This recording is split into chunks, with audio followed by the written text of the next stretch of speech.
Los trillizos del millonario viudo habían perdido las ganas de vivir, hasta que la mesera los curó con un caldito caliente. Cuando Adrián Salvatierra empujó la puerta de la cocina aquella mañana de marzo, el corazón se le detuvo por un segundo. La luz entraba limpia por los ventanales que daban al jardín de la mansión en Lomas de Chapultepec, rebotando contra el mármol blanco de la isla central. Y ahí, sentados en fila como tres muñequitos de porcelana, estaban Emiliano, Gael y Matías, tres bebés de apenas 11 meses, con los cachetes hundidos y los ojitos apagados, mirando al vacío como si ya no les importara nada. Pero lo que detuvo el mundo de Adrián no fue eso. Eso ya lo había visto durante semanas. Lo que lo dejó clavado en el piso fue la muchacha, una joven delgada de uniforme rojo de cafetería. Estaba inclinada frente a Gael, el del medio, sosteniendo una cucharita de madera cerca de su boca, y el niño, ese niño que llevaba días sin reaccionar a nada, sin mirar a nadie, abrió los labios despacio, probó el líquido tibio y sonrió. Fue un gesto pequeño, casi invisible, pero para Adrián fue como si alguien hubiera encendido una luz después de meses de oscuridad. ¿Quién?, murmuró, pero la voz se le quebró antes de terminar la pregunta.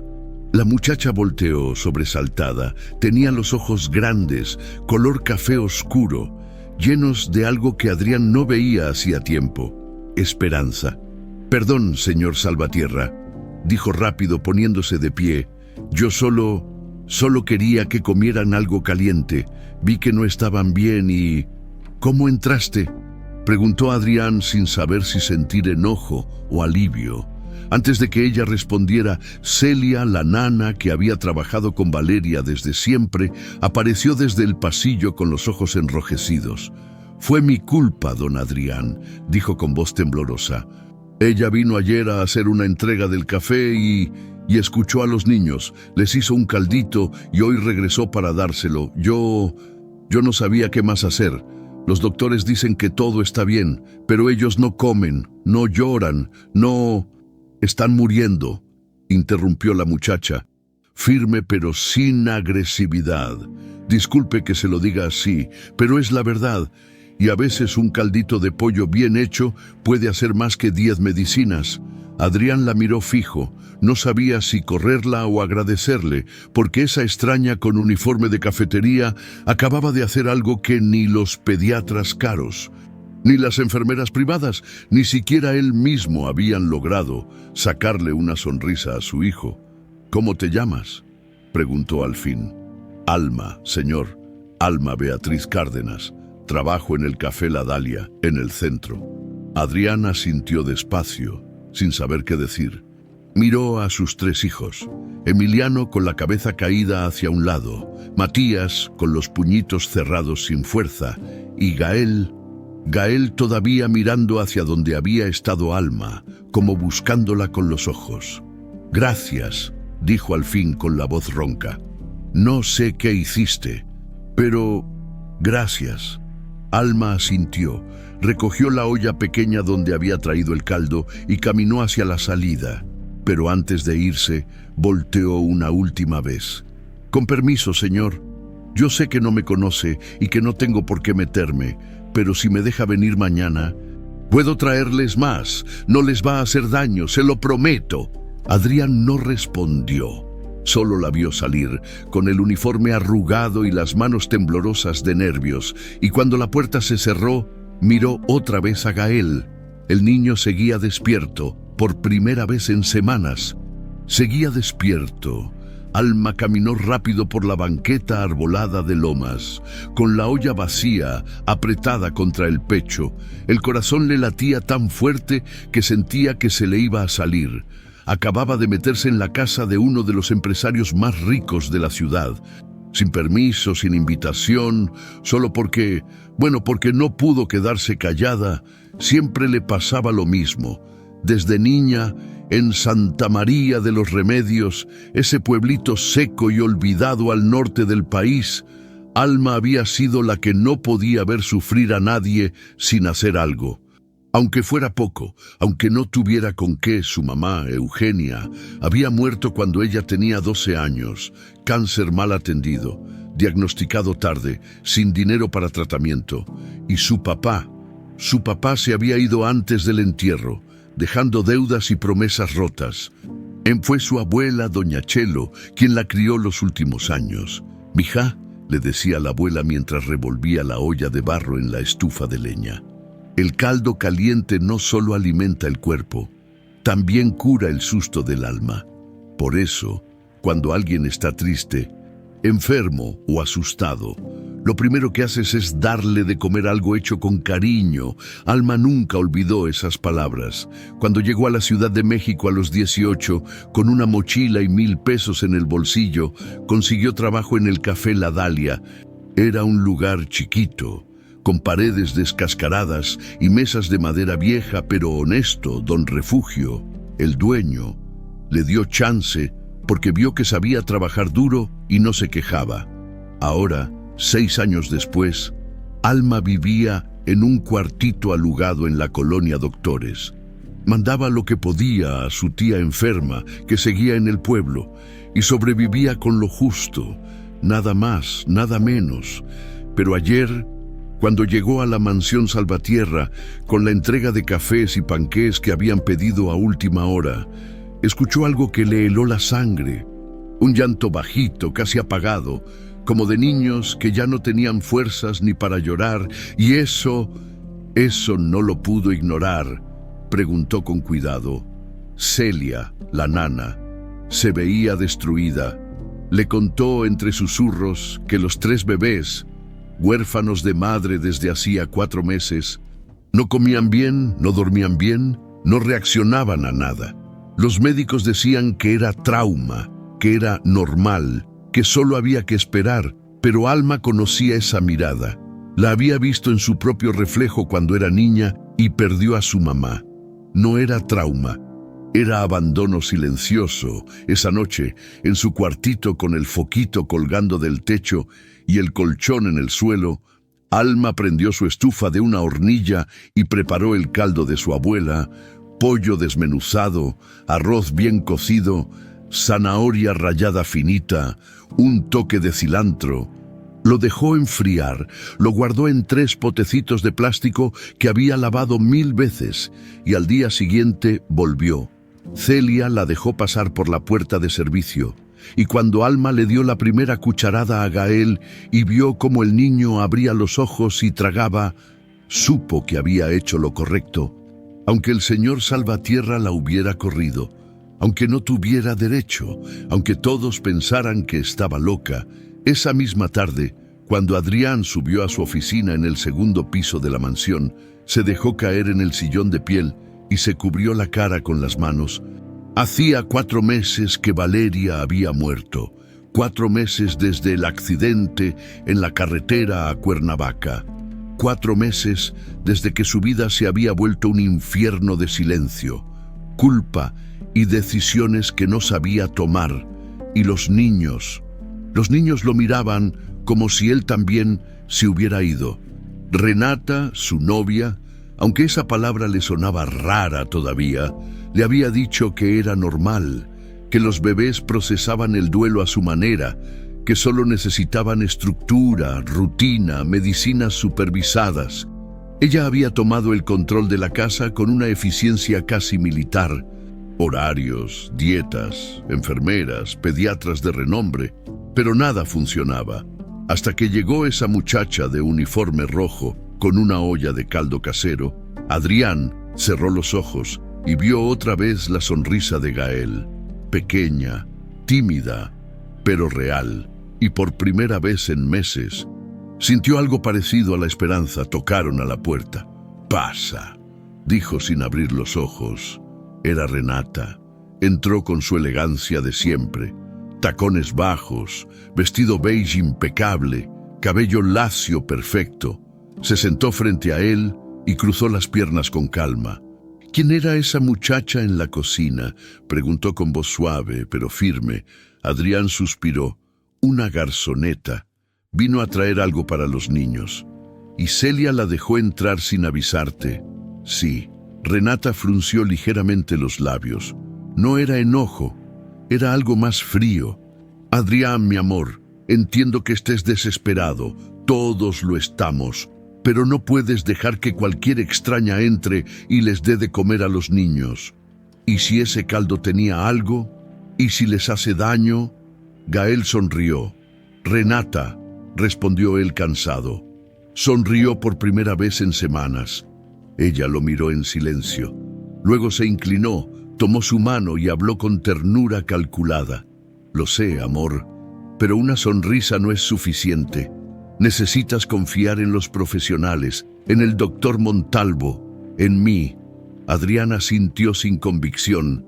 Renata se puso de pie, lo besó en la frente y salió sin hacer ruido, pero algo dentro de él, algo pequeño, como esa sonrisa de Gael. Le susurraba que Alma Beatriz Cárdenas había visto algo que todos los demás habían ignorado, y eso no lo podía dejar ir. Alma regresó al Café La Dalia con el alma más ligera de lo que había estado en semanas. Don Refugio, un señor de casi 70 años, con bigote canoso y manos ásperas de toda una vida trabajando, la recibió con una sonrisa cómplice. «¿Y bien, mija? ¿Qué tal te fue con los ricachones de Lomas?» «Bien, don Rafa», respondió Alma mientras se amarraba el delantal. Los niños comieron, uno hasta sonrió. «Eso es que tienes mano bendita como tu abuela», dijo él, dándole una palmadita en el hombro. «Pero ten cuidado, ¿eh? No te vayas a meter en líos con esa gente. Ellos viven en otro mundo». Alma asintió, aunque por dentro sabía que ya era demasiado tarde para no meterse. Esos 3 bebés se le habían quedado grabados en el corazón. Los días siguientes fueron extraños. Alma preparaba el caldo todas las noches en su cuartito, lo guardaba en los mismos potecitos y llegaba temprano a la mansión. Celia la esperaba en la puerta de servicio, nerviosa pero agradecida, y la dejaba pasar sin hacer ruido, y cada vez que Alma les daba de comer, los niños respondían, no mucho pero algo. Emiliano empezó a seguir el sonido de su voz. Matías dejó de llorar con ese quejido apagado y comenzó a llorar de verdad, con fuerza. Y Gael la buscaba con los ojos cada vez que entraba, pero siempre, al día siguiente estaban peor. Era como si algo los jalara de regreso a ese estado de apatía, como si una fuerza invisible los apagara otra vez. Alma no entendía qué pasaba, hasta que un jueves por la mañana, cuando llegó más temprano de lo usual, vio algo que le heló la sangre. Renata Villaseñor estaba en la cocina. Era la primera vez que Alma la veía de cerca, alta, delgada, con un vestido color crema que parecía sacado de revista. El cabello negro le caía lacio y perfecto sobre los hombros. Hablaba por teléfono con voz suave, casi melosa. «Sí, doctor Montalvo, entiendo. Sí, claro, le avisaré si hay algún cambio. Gracias por estar siempre pendiente». Colgó y se quedó mirando hacia la ventana. Con una copa de vino blanco en la mano, ni siquiera eran las 9 de la mañana, Alma se quedó escondida detrás de la puerta del pasillo, conteniendo la respiración. Renata caminó hacia la alacena, abrió uno de los gabinetes altos y sacó 3 biberones ya preparados. Los puso sobre la isla de mármol con cuidado, casi con ternura, pero había algo en sus movimientos, algo demasiado calculado. Luego salió de la cocina sin voltear atrás. Alma esperó unos segundos y entró. Miró los biberones, olían normal, se veían normales. Pero algo no cuadraba. «Alma», susurró Celia desde la puerta, «¿qué haces aquí tan temprano?» «Venía a dejar el caldo», respondió bajito. «Celia, ¿quién prepara los biberones?» «La señora Renata. Dice que es importante que sea siempre la misma medida, la misma temperatura. El doctor Montalvo le dio las instrucciones. ¿Y los niños mejoran con esos biberones?» Celia bajó la mirada. «No, siempre empeoran después de tomarlos». Alma sintió un nudo en el estómago. No tenía pruebas, no tenía nada. solo un presentimiento que le apretaba el pecho. Esa misma tarde, Renata citó a todo el personal de la casa en el comedor principal. Adrián no estaba. Había salido a una junta de trabajo. Renata se sentó a la cabecera de la mesa, con las manos cruzadas sobre el mantel bordado, y habló con voz firme pero controlada. Quiero agradecer a todos por su esfuerzo durante estos meses difíciles, comenzó. Sé que la pérdida de la señora Valeria nos afectó a todos, pero ahora tenemos que pensar en el bienestar de los niños, y para eso necesito que se respeten las reglas de esta casa. Miró directo a Celia y luego a Alma, que estaba de pie junto a la puerta de la cocina con el uniforme del café todavía puesto. He sabido que una persona externa ha estado entrando a la propiedad sin autorización, continuó Renata, y aunque entiendo las buenas intenciones, no podemos permitir que cualquiera entre y les dé de comer a los niños. Es un tema de seguridad, de salud. Señora Renata, yo solo, empezó Alma, pero Renata la interrumpió con una sonrisa fría. No, querida, no te estoy acusando de nada malo. Solo te estoy pidiendo que entiendas que esta no es tu casa y estos no son tus hijos. El silencio en el comedor fue tan pesado que Alma sintió que no podía respirar.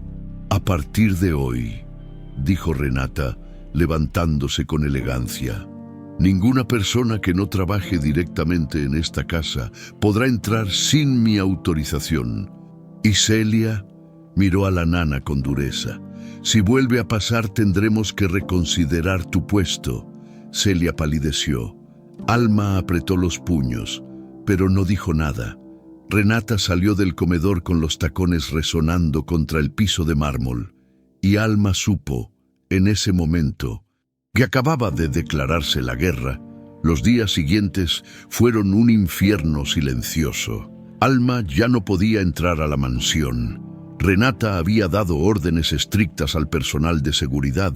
Cuando intentó hablar con Celia en el portón de servicio, uno de los guardias la corrió con malos modos.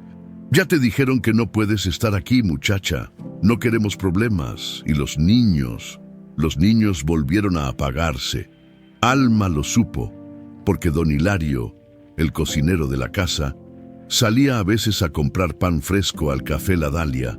Era un hombre callado, de casi 65 años, con el pelo completamente blanco y manos llenas de cicatrices de toda una vida en las cocinas. Un martes por la tarde, se sentó en una de las mesas del fondo y pidió un café negro. Alma se acercó. ¿Cómo están los niños? ¿El don Hilario?, preguntó en voz baja. El hombre suspiró hondo. Mal, mija, cada día peor. Ya no lloran, ya no comen, ya casi no se mueven. El doctor Montalvo dice que es genético, que así son algunos niños. Pero yo llevo 30 años cocinando para familias y nunca había visto algo así. Y el señor Salvatierra está destruido, ya ni siquiera baja a verlos.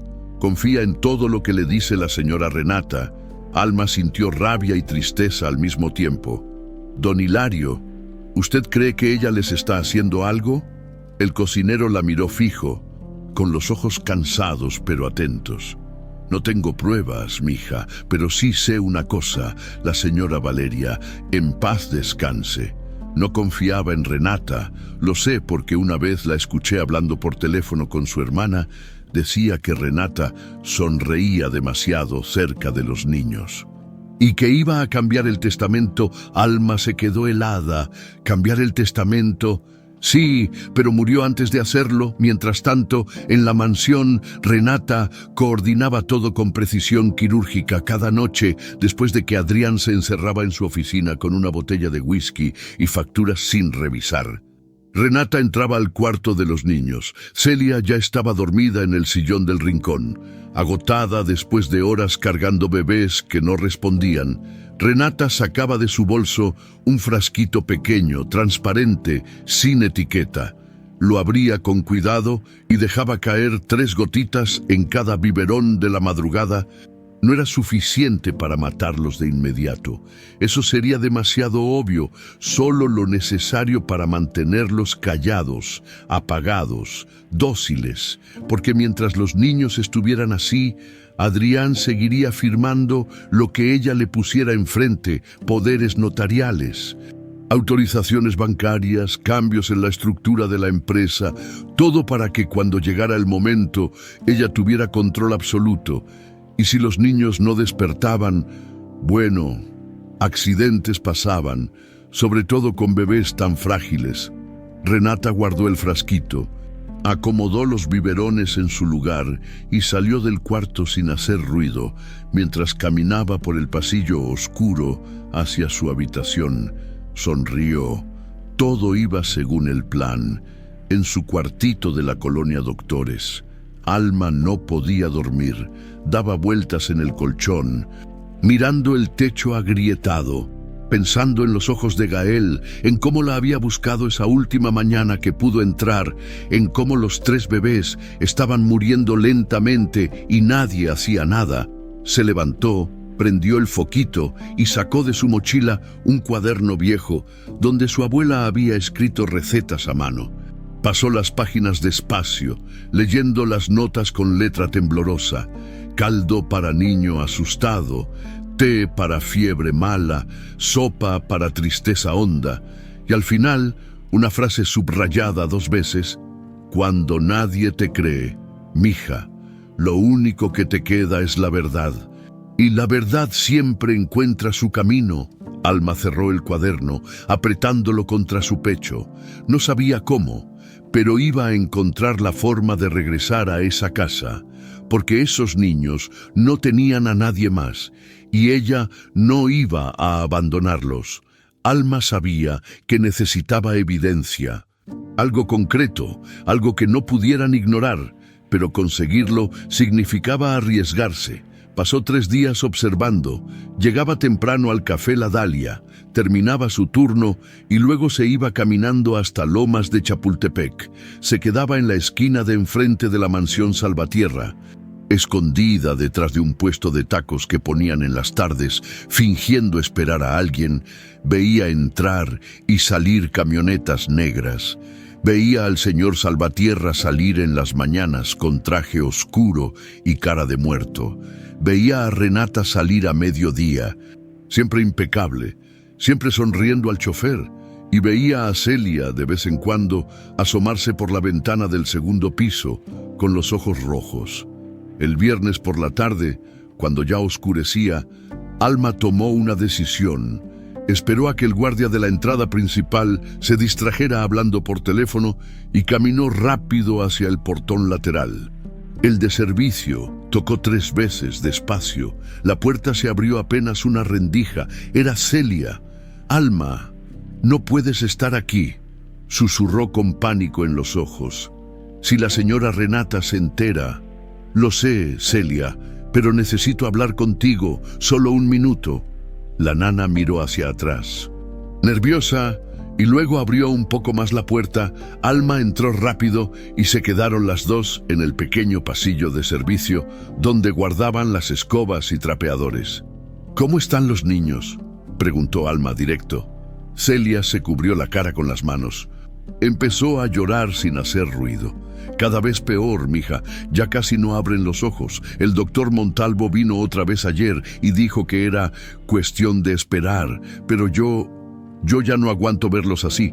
Es como si se estuvieran apagando». Alma le puso una mano en el hombro. «Celia, escúchame bien. Yo creo que alguien les está haciendo daño, algo en la comida o en los biberones, no sé qué, pero algo no está bien». La nana levantó la cara, sorprendida. «¿Cómo puedes decir eso? Porque cada vez que yo les daba mi caldo, ellos mejoraban. Y cada vez que dejaba de ir, empeoraban. Y ahora que ya no puedo entrar, están peor que nunca». Celia se quedó callada, pensando. Luego, con manos temblorosas, metió la mano en el bolsillo de su delantal y sacó algo pequeño, doblado. Era un pañito bordado, blanco con las orillas deshilachadas. «Encontré esto hace unos días. susurró. Estaba metido debajo del colchón de Gael. Tiene unas iniciales. BVS. Alma tomó el pañito con cuidado. Las letras estaban bordadas en hilo dorado. Elegante, BS, repitió. Valeria Salvatierras, eso pensé yo también, dijo Celia, pero luego me acordé de algo.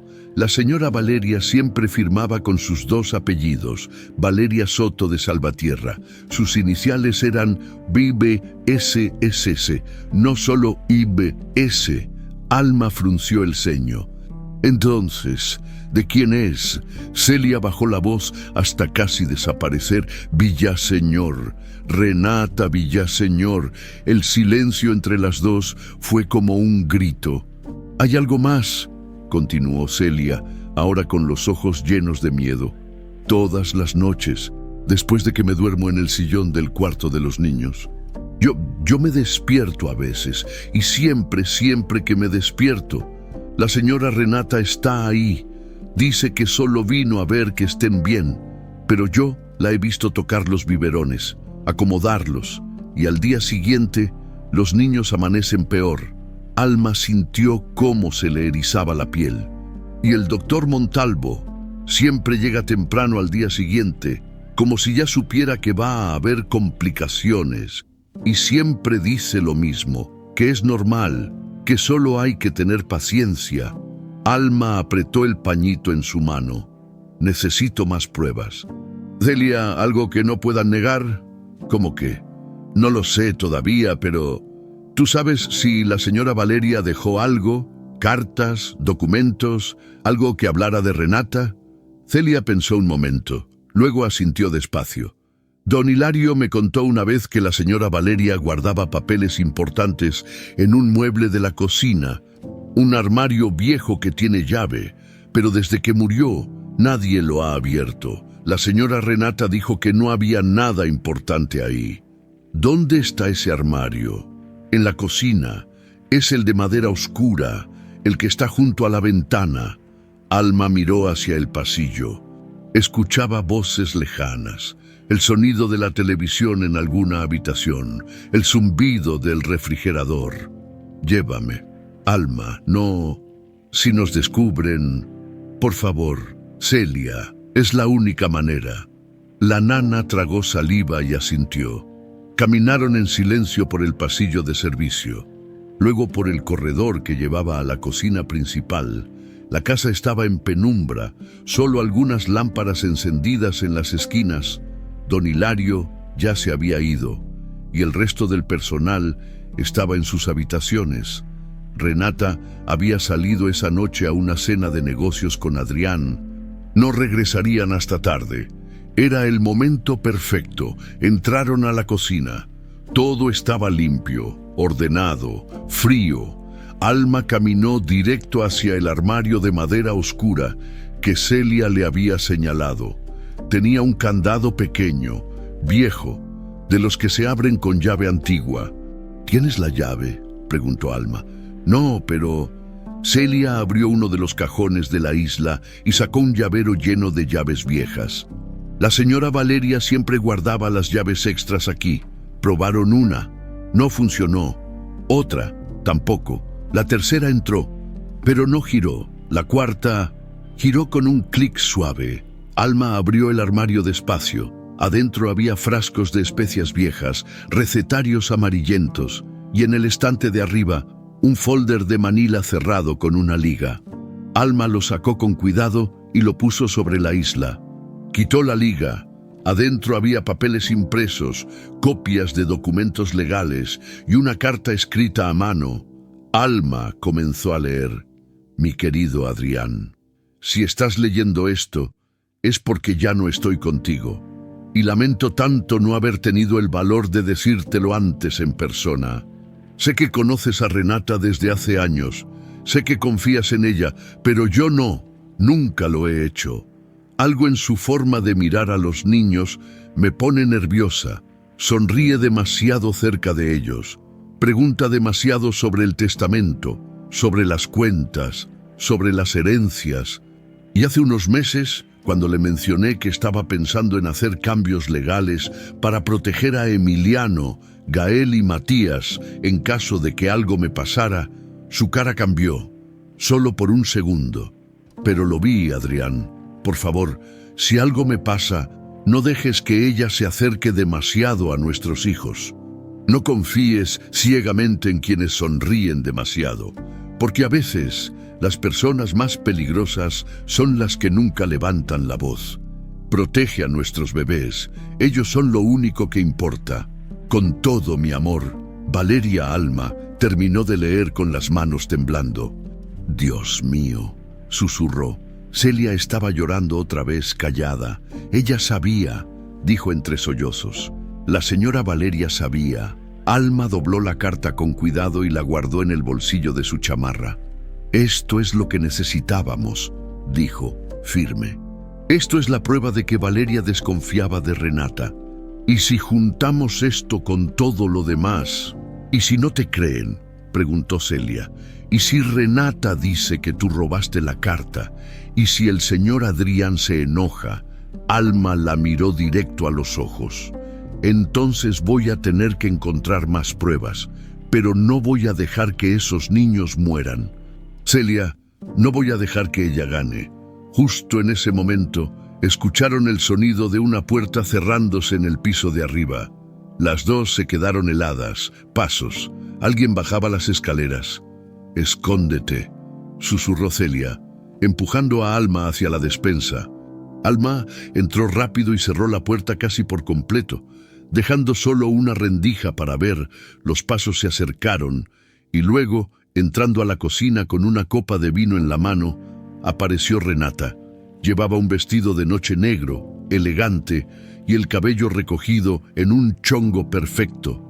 Pero su expresión no era de cansancio de una cena social, era de alguien que acababa de ganar algo. Renata caminó hasta el refrigerador, sacó una botella de agua y bebió directamente de ella. Luego miró hacia el armario abierto. Se quedó inmóvil. Celia, que estaba de pie junto a la isla, intentó actuar natural. «Buenas noches, señora. ¿Necesita algo?» Renata no respondió de inmediato. Solo caminó despacio hacia el armario y pasó la mano por el candado abierto. «¿Quién abrió esto?», preguntó con voz peligrosamente suave. «Yo, señora. Estaba buscando unas especias que...» «No me mientas, Celia». El tono era cortante, frío. Celia bajó la mirada. Renata cerró el armario con fuerza. Guardó la llave en su bolso y volteó hacia la nana con una sonrisa que no llegaba a los ojos. «A partir de mañana, Celia, ya no vas a trabajar aquí. Puedes recoger tus cosas después del desayuno». «Señora, por favor, yo...» «No es negociable». Y sin decir más, Renata salió de la cocina con sus tacones resonando como sentencias. Alma salió de la despensa temblando de rabia. Celia estaba destruida. «Lo siento, Alma, lo siento tanto». «No es tu culpa», dijo Alma abrazándola. «Nada de esto es tu culpa».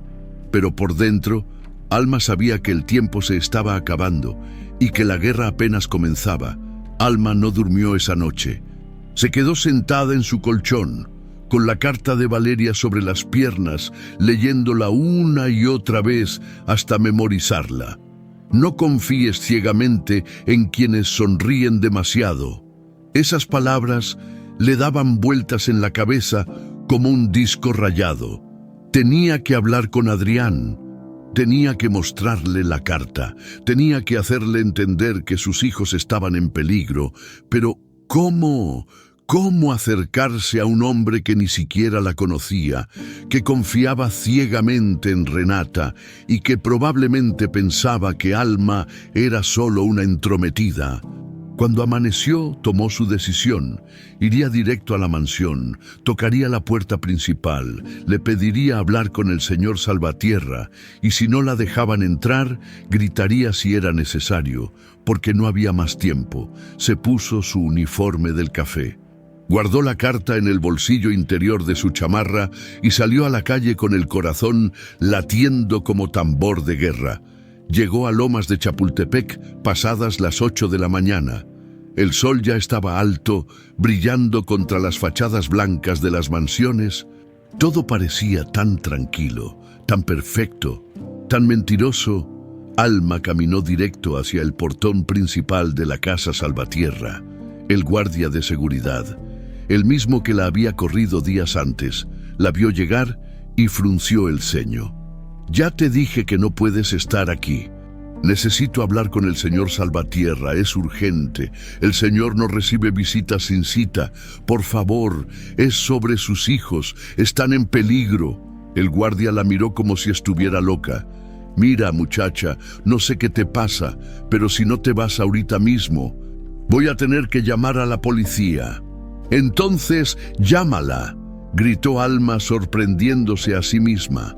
«Pero dile al señor Salvatierra que Alma Cárdenas tiene información sobre su esposa muerta y sobre lo que le están haciendo a sus hijos». El guardia sacó su radio.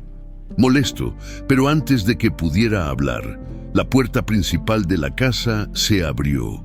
Salió Adrián. Llevaba una camisa blanca arrugada, pantalones de vestir y ojeras tan profundas que parecían moretones. Se veía destruido. «¿Qué pasa aquí?», preguntó con voz cansada. Alma dio un paso adelante. «Señor Salvatierra, por favor, necesito hablar con usted. Tengo algo que debe ver». Adrián la reconoció. La muchacha del caldo, la del uniforme rojo. «¿Tú? ¿Qué haces aquí?». «Tengo una carta que escribió su esposa antes de morir. Y habla de sus hijos y de la señora Renata». Adrián frunció el ceño, confundido, pero antes de que pudiera responder, otra voz interrumpió desde la entrada. «Adrián, amor, ¿qué sucede?». Renata apareció en la puerta, con un vestido color marfil y una taza de café en la mano. Parecía la imagen perfecta de la calma, pero cuando vio a Alma, algo en sus ojos cambió.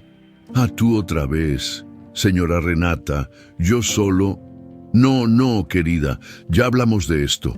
Renata bajó las escaleras despacio, con una sonrisa condescendiente. «Esta muchacha tiene una obsesión extraña con nuestra familia. Adrián, ya le pedí varias veces que no vuelva.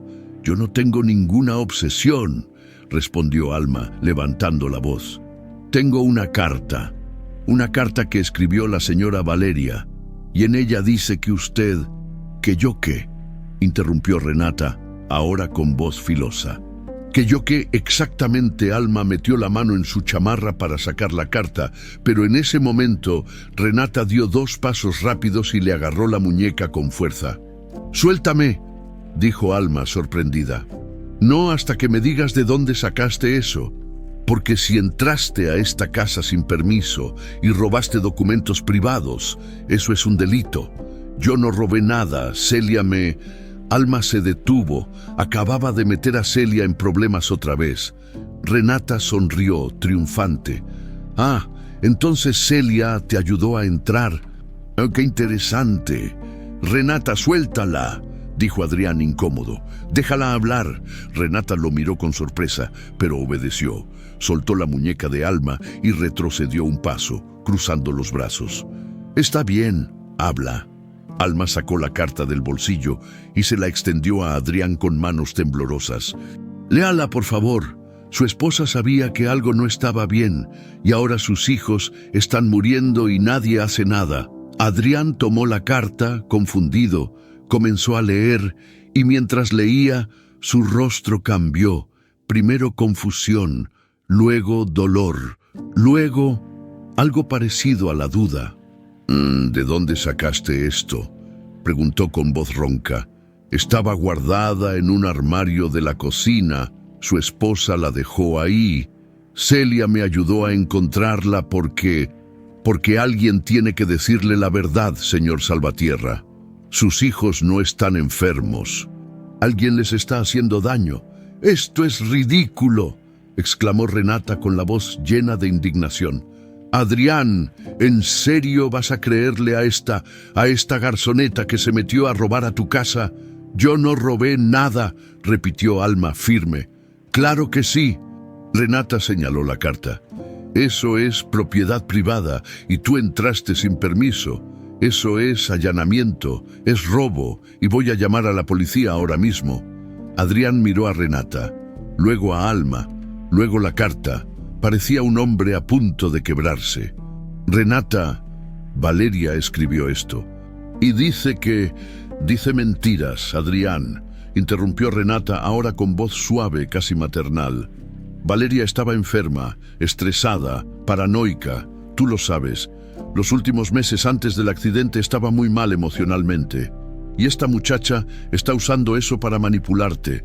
Eso no es cierto, gritó Alma. Ella sabía que usted era peligrosa. Y ahora los niños están...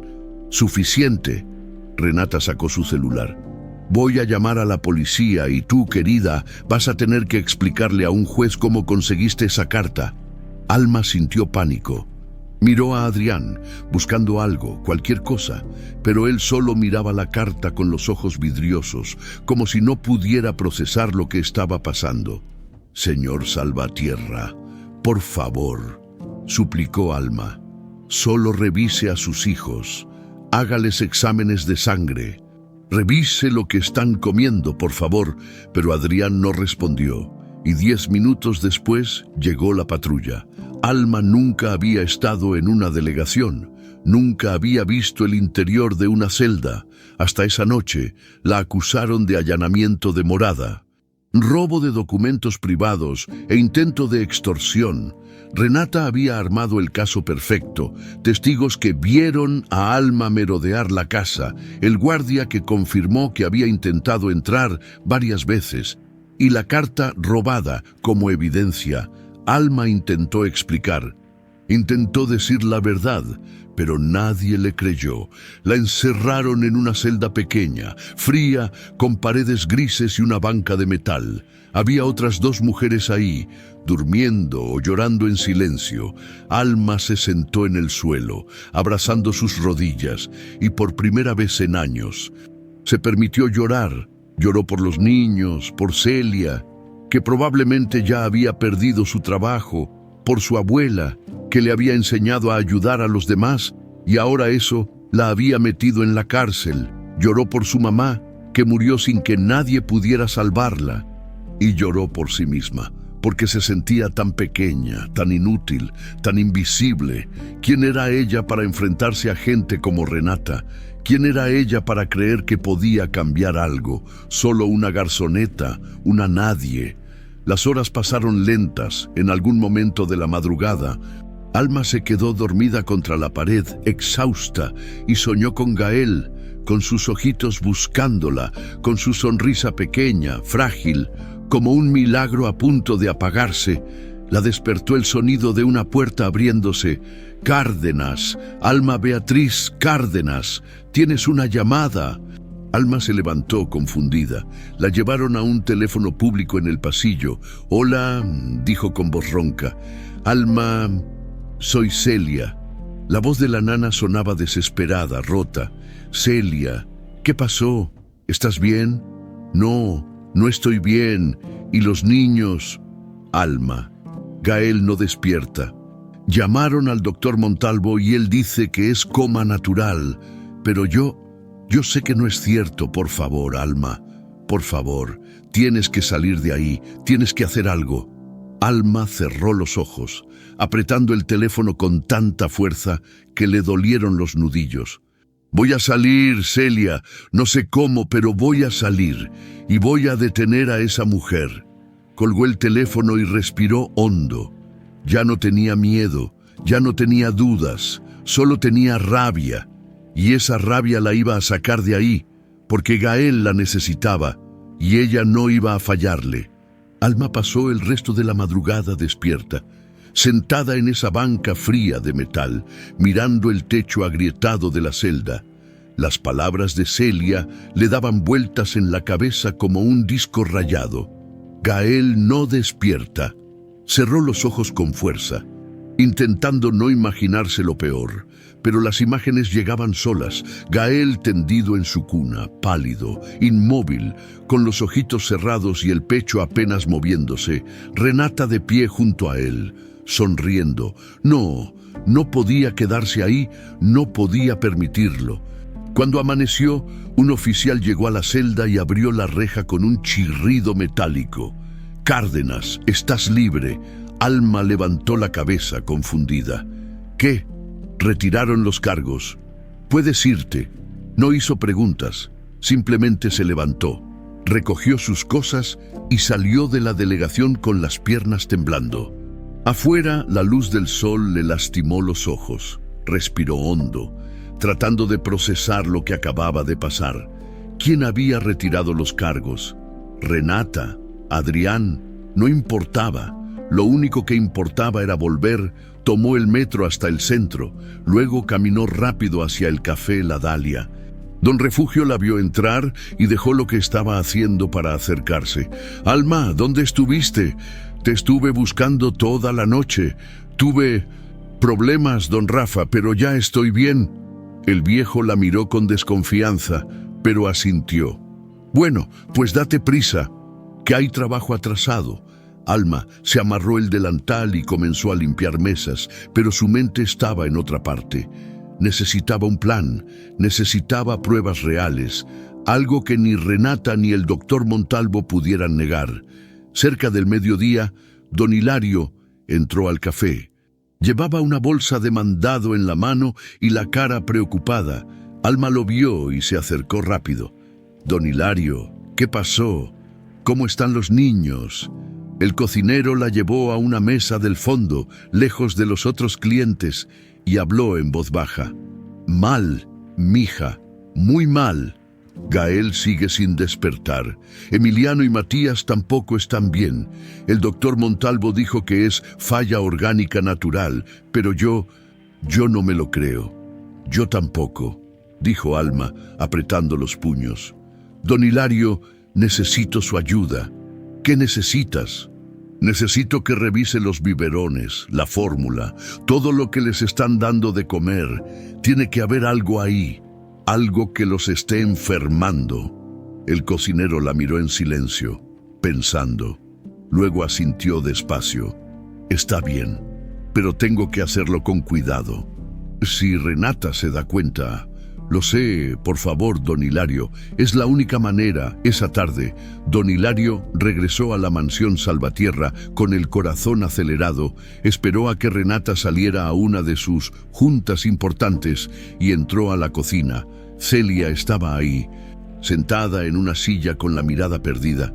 «¿Cómo estás, Celia?», preguntó el cocinero con voz suave. «Destruida, Hilario, no sé qué más hacer. Los niños se están muriendo y nadie hace nada». Don Hilario le puso una mano en el hombro. «Vamos a hacer algo, pero necesito tu ayuda», le explicó el plan. Necesitaban revisar los biberones, la fórmula, cualquier cosa que Renata preparara para los niños. Celia dudó al principio, pero luego asintió. Ya no tenía nada que perder. Fueron al cuarto de los bebés. Los tres estaban acostados en sus cunas, respirando despacio, con las caritas pálidas. Gael ni siquiera se movió cuando Celia lo tocó. Don Hilario tomó uno de los biberones que estaban en la mesita de noche. Lo olió. Parecía normal, pero cuando vació un poco del líquido en un vaso pequeño y lo probó con la punta de la lengua, hizo una mueca. «Sabe raro, amargo». «Amargo», repitió Celia. «La fórmula no debería saber amarga». El cocinero sacó un pañuelo limpio, vació un poco más del biberón dentro y lo envolvió con cuidado. «Voy a llevar esto a alguien que conozco, un laboratorio pequeño, cerca del mercado. No es de lujo, pero es confiable. Y si descubren que falta el biberón, diré que se cayó y se rompió». Celia asintió, nerviosa, mientras don Hilario guardaba la muestra en su mochila. Celia hizo algo más. Sacó su celular viejo, de esos con tapa que ya casi nadie usaba, y lo puso en modo video. Lo dejó apoyado contra una caja de pañuelos en el estante, apuntando hacia las cunas. «¿Qué haces?», preguntó Hilario. «Voy a grabar», dijo Celia con determinación. «Si Renata viene esta noche, quiero tener pruebas, esa noche». Alma no pudo dormir. Se quedó sentada en su colchón, esperando noticias. A las 2 de la mañana sonó su celular. Era un mensaje de Celia. Ella vino. Lo tengo en video. Alma sintió cómo el corazón se le aceleraba. Respondió rápido. ¿Puedes mandármelo? No puedo desde aquí. Ven mañana temprano, te lo paso. Alma no esperó. Se vistió, salió a la calle vacía y caminó hasta encontrar un taxi. Le dio la dirección de Lomas de Chapultepec. El taxista la miró por el espejo retrovisor. ¿Segura, güerita? A esta hora está todo cerrado por allá. Segura, llegaron 40 minutos después.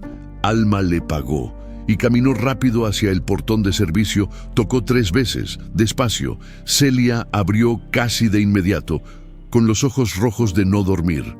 Pasa rápido. Entraron al cuarto de servicio, una habitación pequeña con una cama angosta y un buró viejo. Celia cerró la puerta con seguro y sacó el celular de debajo de la almohada. Mira, susurró, temblando. Mira lo que grabé. Le dio el celular a Alma. En la pantalla pequeña se veía el cuarto de los bebés, desde un ángulo raro, las cunas, la luz tenue de la lamparita de noche, las sombras moviéndose. Y entonces, entrando al cuadro con pasos silenciosos, apareció Renata. Llevaba una bata de seda color marfil y el cabello suelto. Se acercó a las cunas con cuidado, casi con ternura, pero luego sacó algo de su bolsillo, un frasquito transparente. Pequeño, sin etiqueta.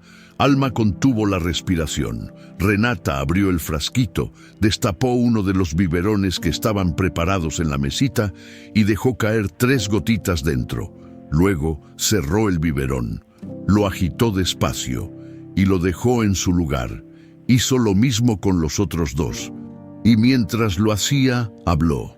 Su voz se escuchaba baja, casi inaudible, pero el celular de Celia captó las palabras con claridad. Así se quedan callados, y Adrián firma lo que yo le ponga enfrente.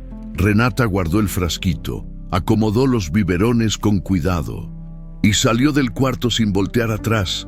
El video terminó. Alma levantó la vista hacia Celia. Las 2 tenían lágrimas en los ojos. «Dios mío», susurró Alma. «Lo tenemos. Tenemos la prueba. ¿Y ahora qué hacemos?», preguntó Celia desesperada. «¿A quién se lo enseñamos? Si se lo enseñamos a Adrián, Renata va a decir que es mentira, que editamos el video, que...» «No», la interrumpió Alma, firme. «No se lo vamos a enseñar solo a él. Vamos a juntar todo, el video, la muestra de la fórmula, la carta de Valeria, y vamos a buscar un doctor de verdad, alguien que no trabaje para Renata». Celia asintió, limpiándose las lágrimas. «Conozco a alguien, una pediatra del Hospital Ángeles, se llama Ximena Falcón. Trabajó con la señora Valeria cuando los niños nacieron. Es buena gente». «Perfecto. ¿Puedes contactarla?». «Mañana mismo, al día siguiente». Don Hilario regresó del laboratorio con los resultados. Alma y Celia lo esperaban en el Café La Dalia. Sentadas en la mesa del fondo, el cocinero llegó con la cara gris. «Es sedante», dijo sin rodeos. «Trazas de benzodiazepina, en dosis bajas, pero constantes, suficiente para mantener a los niños apagados, sin energía, sin reaccionar». Alma sintió cómo la rabia le subía por la garganta. «Esa maldita». «Espera», dijo don Hilario sacando un papel doblado de su bolsillo. «Hay más. El laboratorista me dijo que este tipo de sedante solo se vende con receta médica y que por la concentración parece de uso psiquiátrico». Alma miró a Celia. «El doctor Montalvo. Tiene que ser él», confirmó Celia. «Él es el que le da todas las recetas a Renata. Él es el que siempre dice que los niños están bien». Alma respiró hondo. Ya no había duda, ya no había marcha atrás. «Entonces vamos a destruirlos a los 2. Esa tarde, la doctora Ximena Falcón aceptó reunirse con ellos. Era una mujer de unos 50 años. Con cabello corto y ojos inteligentes, escuchó toda la historia sin interrumpir. El caldo de Alma, las mejoras y recaídas de los niños, la carta de Valeria, el video de Renata, la muestra de la fórmula. Cuando terminaron, la doctora se quedó en silencio, procesando todo. «Esto es gravísimo», dijo al fin. «Si lo que me están diciendo es cierto, estamos hablando de intento de homicidio, de abuso infantil, de conspiración médica». «Es cierto, doctora», dijo Alma con voz firme. «Todo es cierto y necesitamos que nos ayude». La doctora Ximena miró el video otra vez, leyó los resultados del laboratorio, revisó la carta de Valeria, luego asintió.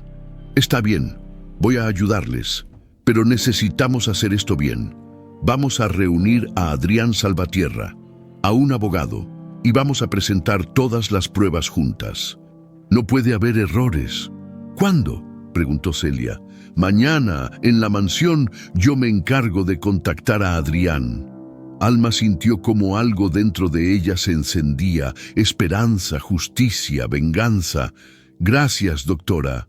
Ximena sonrió con tristeza. «No me agradezcas todavía. Esto apenas comienza». Esa noche, Alma regresó a su cuartito y se sentó en el colchón, mirando la foto amarillenta de su abuela que tenía pegada en la pared. «Abuelita», susurró, «mañana voy a hacer justicia por esos niños, por Valeria, por todas las personas que no tienen voz». Y por primera vez en días, Alma sonrió, porque sabía que iba a ganar.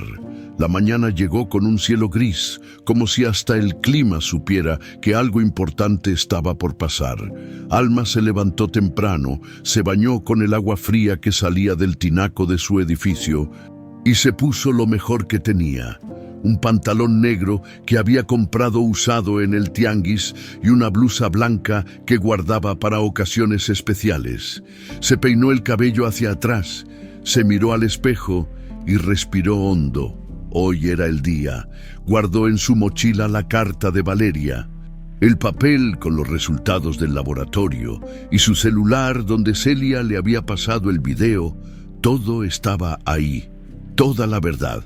Salió a la calle y tomó el metro hasta Lomas de Chapultepec. Durante el trayecto, repasó mentalmente lo que iba a decir. Tenía que ser clara, directa, contundente.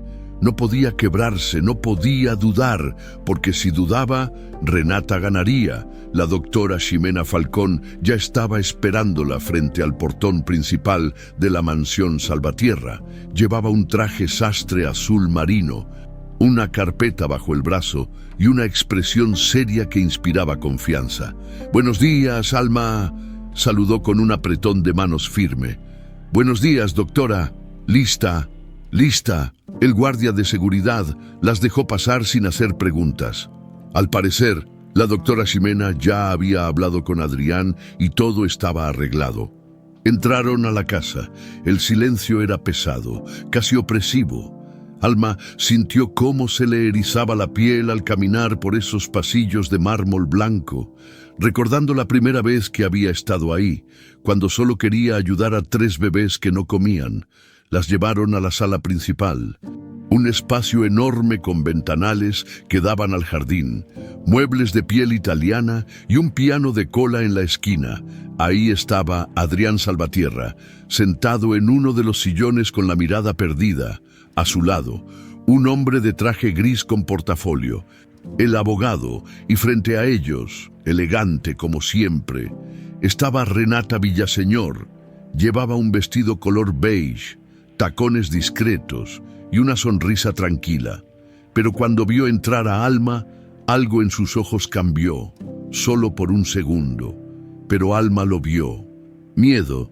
«Buenos días a todos», dijo la doctora Ximena con voz profesional. «Gracias por recibirnos». Adrián se puso de pie, cansado. «Doctora Falcón, usted me dijo que tenía información importante sobre mis hijos. ¿De qué se trata? Siéntese, por favor». «Señor Salvatierra, lo que voy a decirle es...» Delicado, Adrián se sentó despacio. Renata cruzó las piernas y miró a Alma con desdén. «¿En serio vamos a escuchar otra vez a esta muchacha? Ya le dije que es una mentirosa, Adrián, una entrometida que...» Con todo respeto, señorita Villaseñor, la interrumpió la doctora Ximena con firmeza. Yo soy médico pediatra. Trabajé con la señora Valeria durante el embarazo y el parto de los trillizos, y lo que tengo que presentar aquí no son invenciones, son hechos médicos y legales. Renata se quedó callada, pero su sonrisa no desapareció.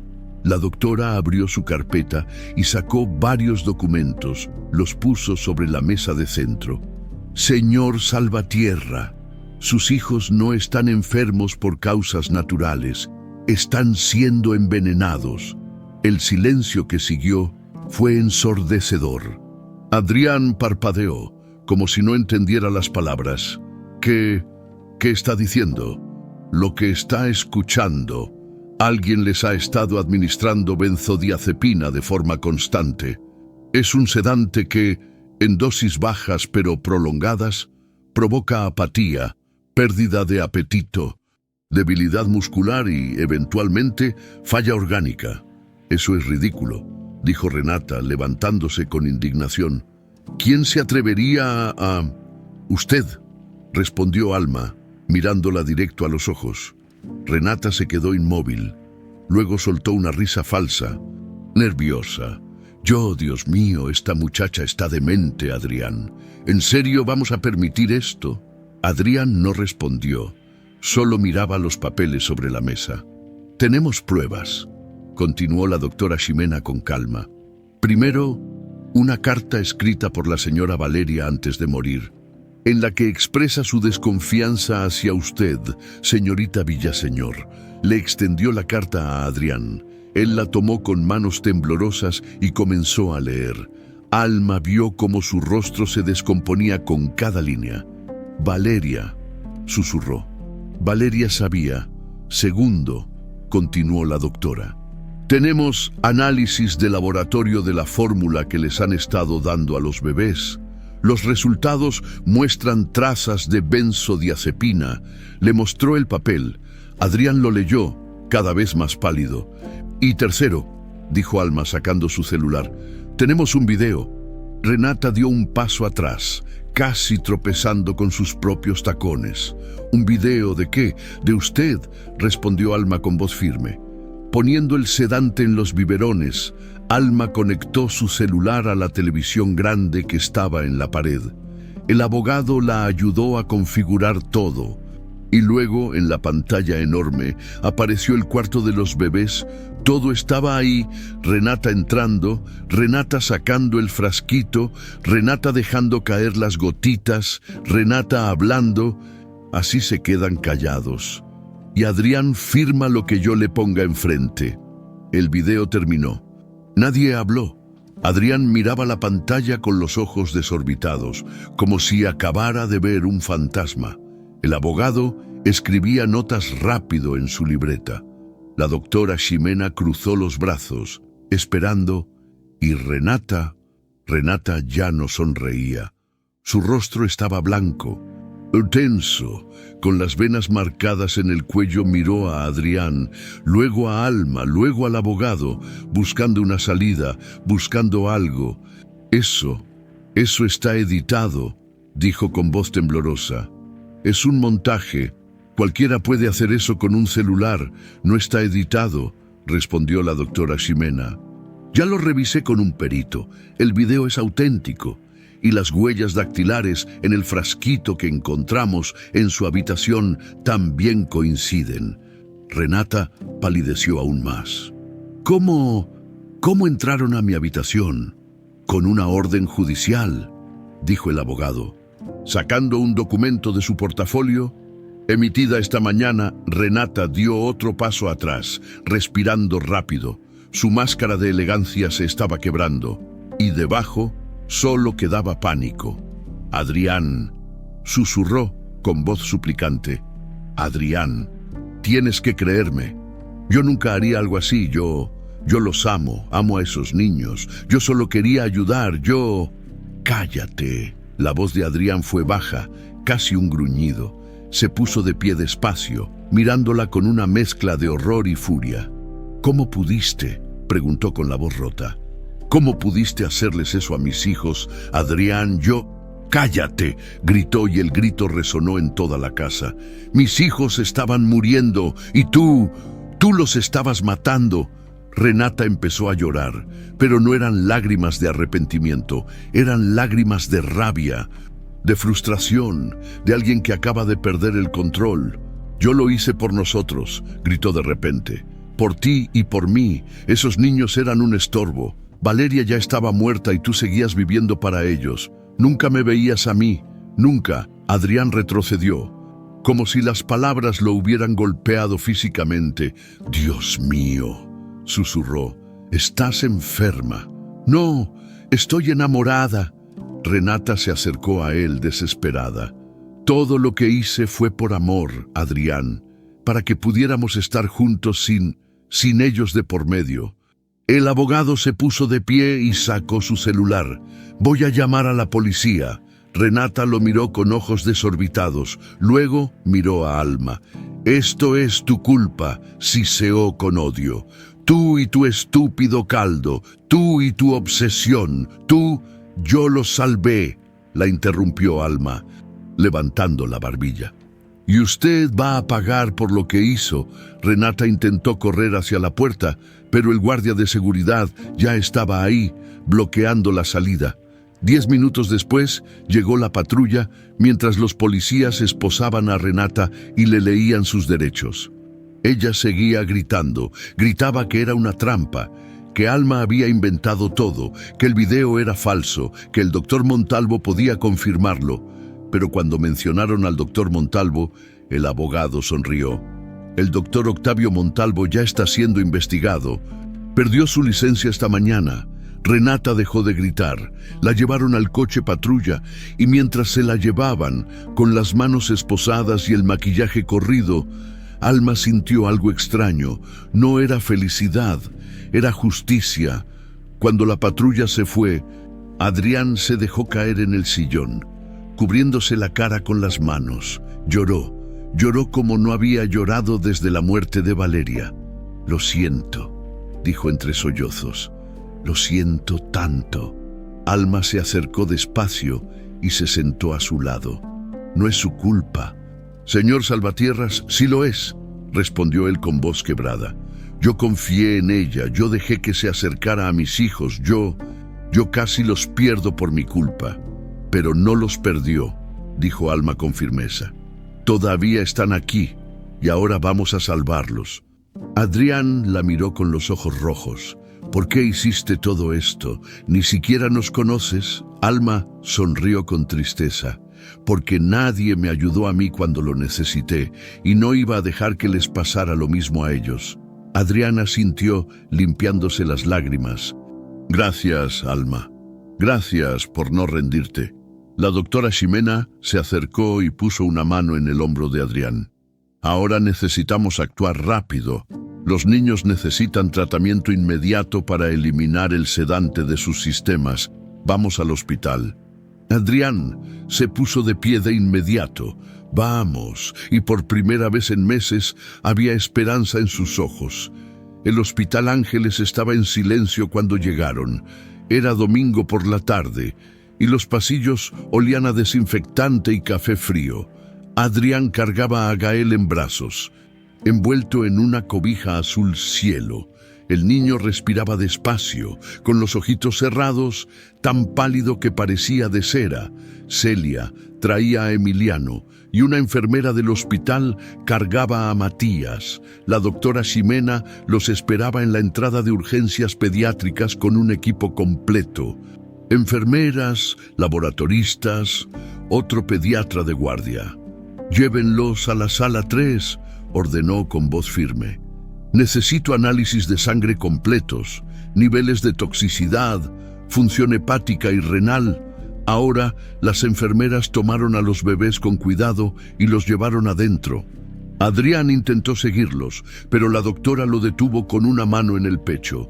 «Déjenos trabajar, señor Salvatierra. En cuanto tengamos algo, le avisamos». Adrián asintió, destruido, y se quedó de pie en el pasillo como estatua. Alma se sentó en una de las bancas de plástico azul.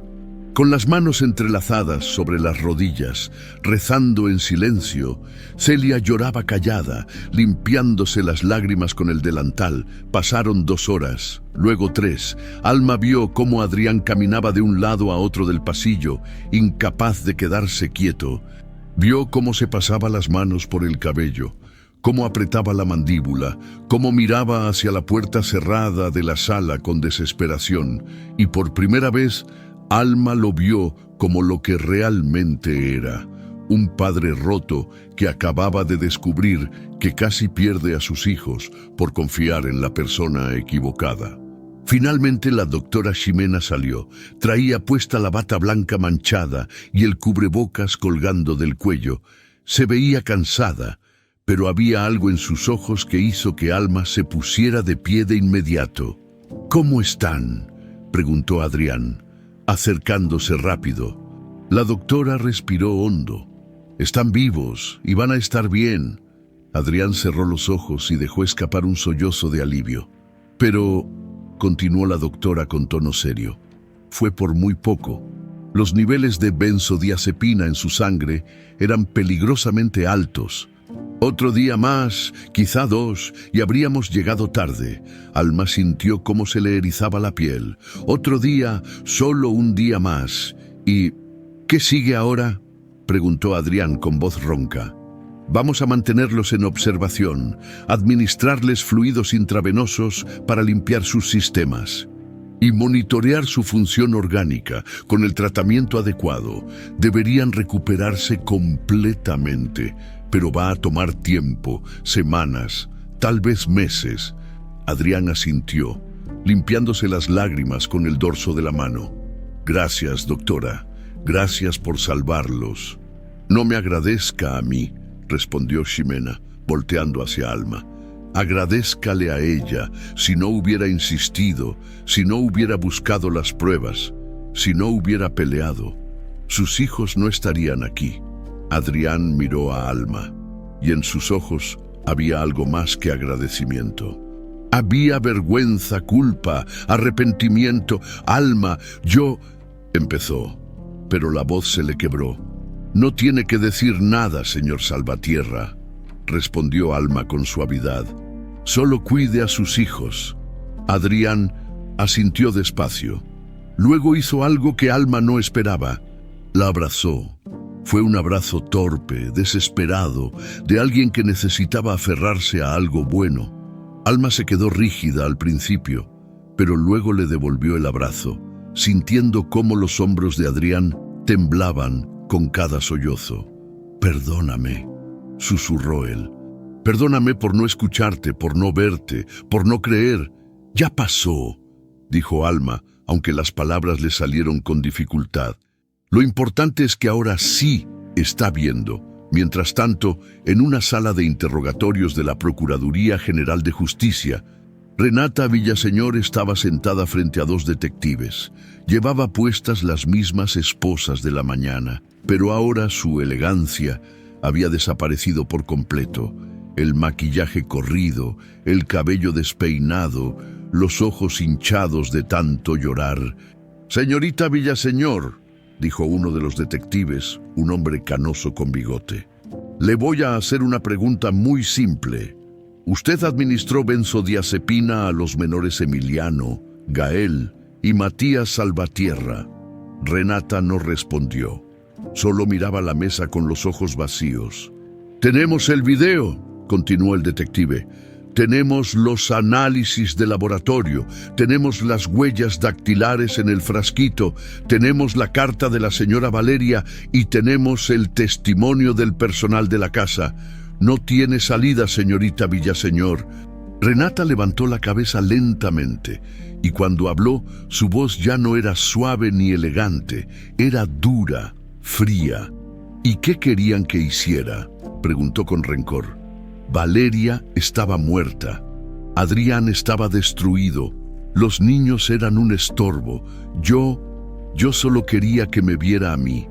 Que me eligiera a mí, pero no, siempre eran ellos, siempre los niños, los malditos niños. El detective anotó algo en su libreta. «¿Y el doctor Octavio Montalvo?», ¿Él sabía lo que usted estaba haciendo? Renata soltó una risa amarga. Claro que sabía. Él me conseguía las recetas, le pagaba bien, muy bien, y él hacía su parte. Diagnósticos falsos, revisiones superficiales, mantener a Adrián tranquilo.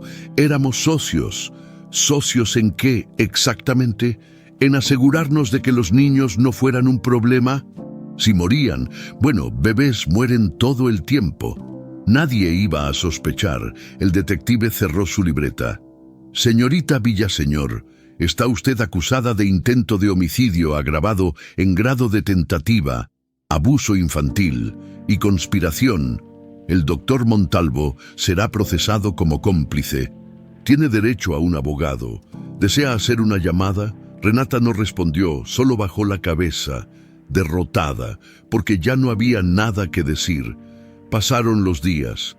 Los bebés seguían en el hospital, conectados a sueros, monitores, rodeados de enfermeras que los revisaban cada hora. Pero poco a poco comenzaban a mejorar. Gael fue el primero en abrir los ojos. Lo hizo una mañana, cuando Adrián estaba sentado junto a su cuna, leyéndole un cuento en voz baja. El niño parpadeó despacio, miró a su papá y sonrió. Fue una sonrisa pequeña, débil pero real. Adrián lloró de nuevo, pero esta vez eran lágrimas de felicidad.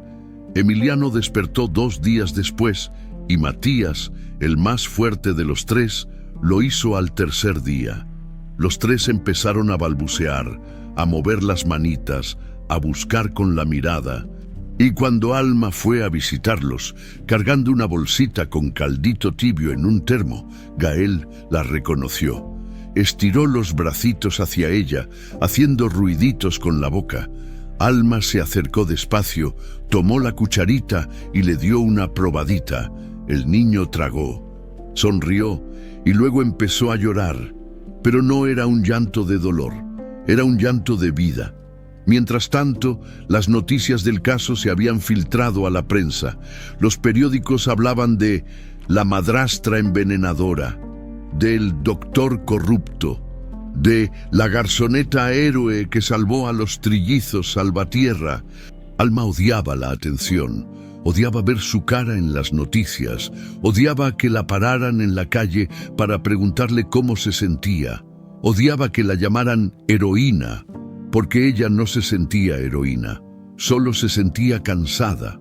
Un jueves por la tarde, cuando salió del hospital después de visitar a los niños, un reportero se le acercó con cámara y micrófono. Alma Cárdenas, ¿cómo te sientes al saber que salvaste la vida de 3 niños? Alma lo miró, incómoda. No salvé nada, solo hice lo que cualquier persona con corazón habría hecho.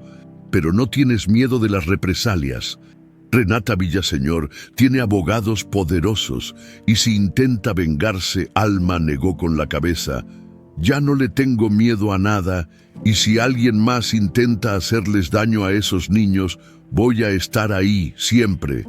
El reportero sonrió. Eres un ejemplo para todos. Una verdadera heroína. Alma no respondió, solo siguió caminando.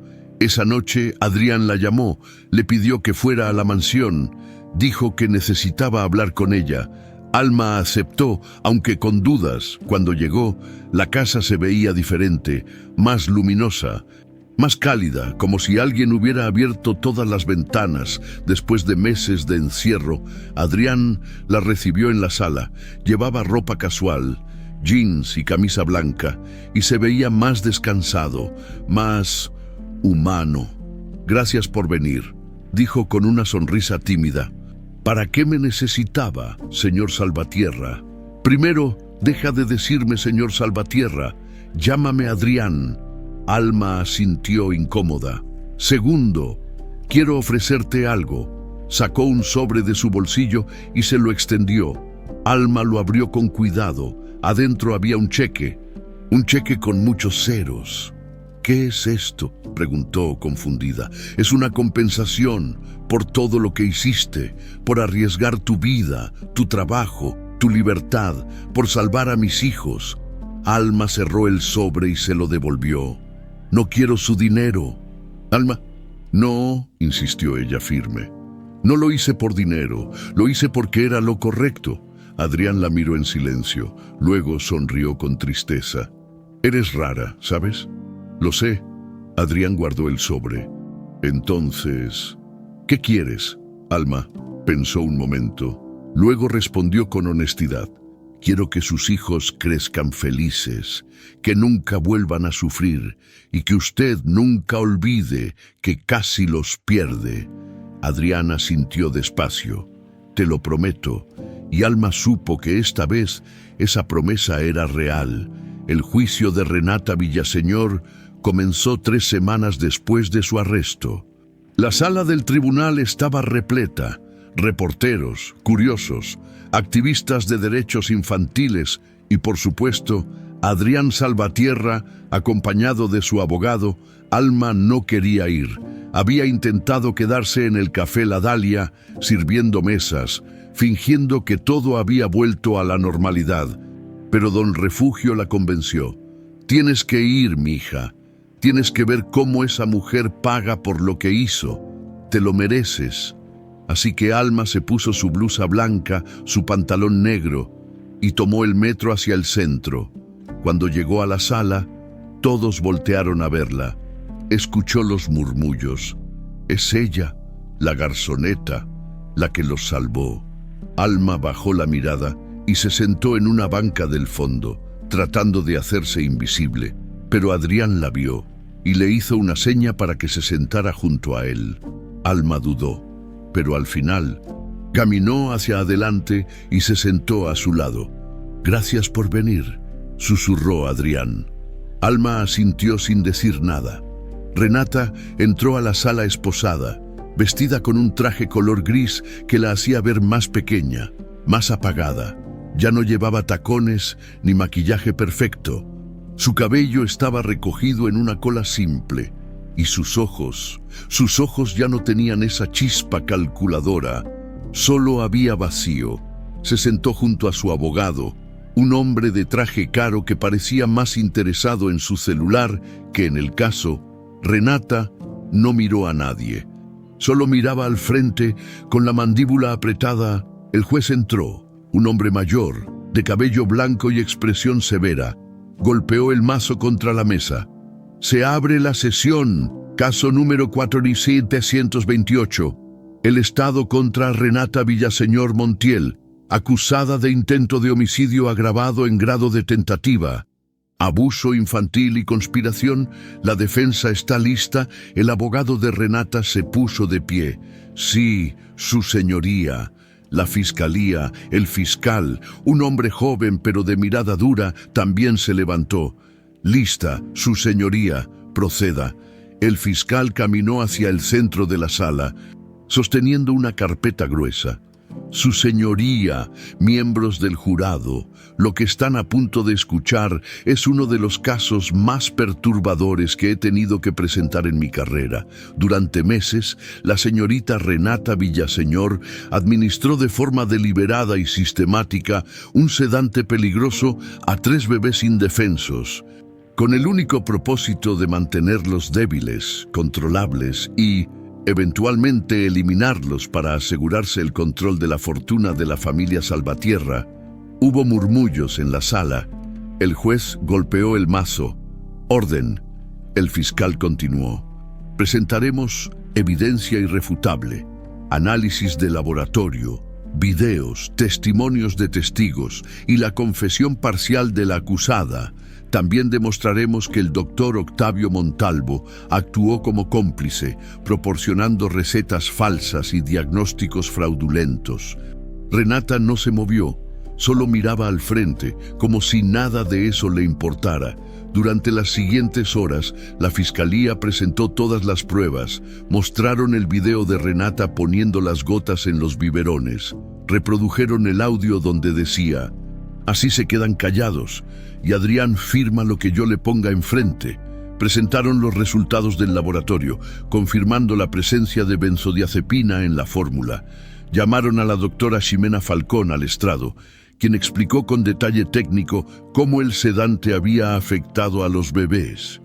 Los niveles eran tan altos, dijo la doctora con voz firme, que si hubieran pasado 1 o 2 días más sin tratamiento, habríamos perdido al menos a uno de los niños, probablemente a los 3. Hubo un silencio pesado en la sala. Luego llamaron a Celia. La nana subió al estrado temblando, con los ojos rojos.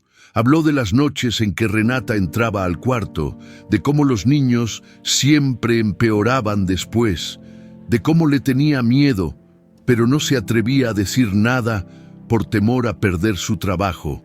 Yo sabía que algo estaba mal, dijo entre sollozos, pero tenía miedo, mucho miedo. El fiscal asintió con comprensión. ¿Y qué la hizo finalmente actuar? Celia miró hacia donde estaba Alma. Alma me dio el valor. Me dijo que si no hacíamos algo, esos niños iban a morir, y yo no podía permitirlo. Finalmente, llamaron a Alma. Alma subió al estrado con las piernas temblando. Nunca había estado en un tribunal. Nunca había hablado frente a tanta gente. Pero cuando el fiscal le hizo la primera pregunta, respiró hondo y respondió con la verdad. Habló del día que escuchó el llanto apagado de los bebés, de cómo preparó el caldo de su abuela, de cómo los niños mejoraban cuando ella los cuidaba y empeoraban cuando no estaba, de la carta de Valeria, de las amenazas de Renata, de la noche en la delegación, de la llamada desesperada de Celia. ¿Y por qué siguió insistiendo?, preguntó el fiscal. ¿Por qué no se dio por vencida cuando la acusaron, cuando la humillaron, cuando la encerraron? Alma miró a Adrián, luego a Renata, luego al jurado. Porque esos niños no tenían a nadie más. Y yo sé lo que se siente que nadie te ayude cuando más lo necesitas. No iba a dejar que ellos pasaran por lo mismo. Hubo un silencio largo. Luego, aplausos. El juez golpeó el mazo. ¡Orden! ¡Orden en la sala! Pero los aplausos no pararon hasta que Alma bajó del estrado. Llegó el turno de la defensa. El abogado de Renata intentó argumentar que su clienta estaba emocionalmente inestable, que había actuado bajo presión psicológica extrema, que nunca tuvo la intención de matar, pero el fiscal lo destrozó. Su señoría. La intención está claramente documentada. La señorita Villaseñor no actuó por impulso. Lo hizo de forma calculada, sistemática, durante meses. Compró el sedante, lo administró repetidamente, manipuló a un médico para que encubriera los síntomas, y cuando alguien intentó detenerla, usó su poder y dinero para silenciarlos. Esto no es inestabilidad emocional, esto es maldad premeditada. El jurado deliberó durante 4 horas. Cuando regresaron, el portavoz se puso de pie y leyó el veredicto. En el caso del Estado contra Renata Villaseñor Montiel, en los cargos de intento de homicidio agravado en grado de tentativa sobre 3 menores, el jurado encuentra a la acusada culpable.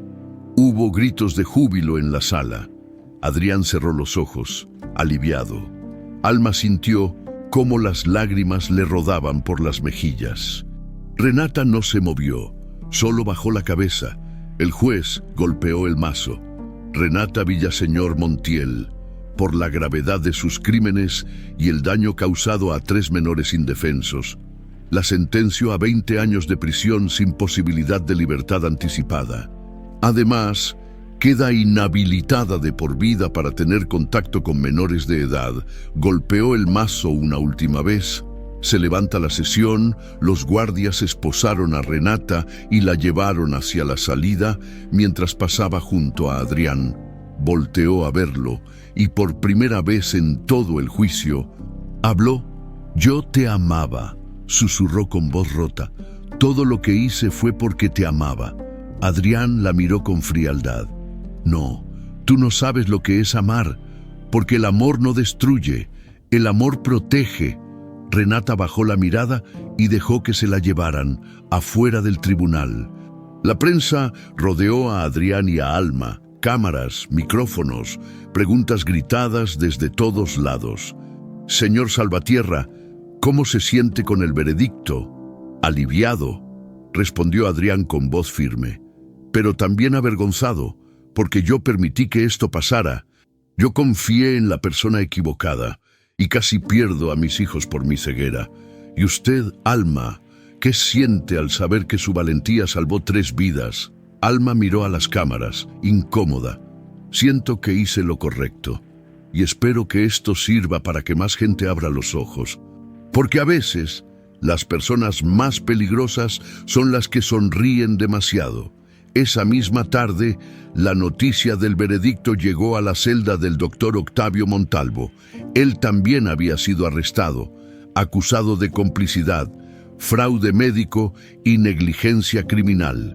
Cuando su abogado le informó que Renata había sido sentenciada a 20 años, Montalvo palideció. ¿Y yo? ¿Cuánto me van a dar? Depende, respondió el abogado con tono seco. Si cooperas y das testimonio completo contra Villaseñor, tal vez podamos negociar una reducción. Si no, probablemente 15 años. Montalvo se dejó caer en la cama de su celda, cubriéndose la cara. Había perdido su licencia, su reputación, su libertad. Todo por dinero, por codicia, y ahora no le quedaba nada.